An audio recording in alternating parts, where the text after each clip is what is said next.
si Julian kasi nakita ko yung damit niya. Parang ang dugyot-dugyot niya. Hindi kagaya sa'yo. Ang ganda mo. Oo nga, tignan mo. Bagay na bagay sa akin.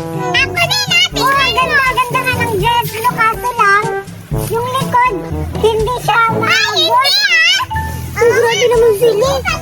Hindi yun nasa kasi yung plano ko. Akala ko naman nakaaway sila. Grabe naman sila. Grabe ang pangit pa talaga.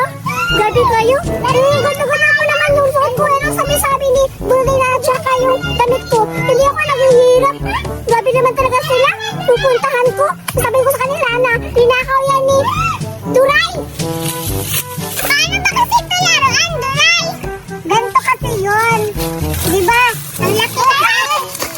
Ano ba yan, Julian? Oo nga. Bakit nanunulak si Julian? Inaano ka ba namin?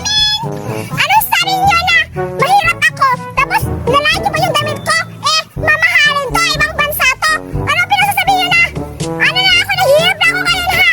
Hindi ako naghihirap. Ganito lang ako magdamit. Uso to ngayon.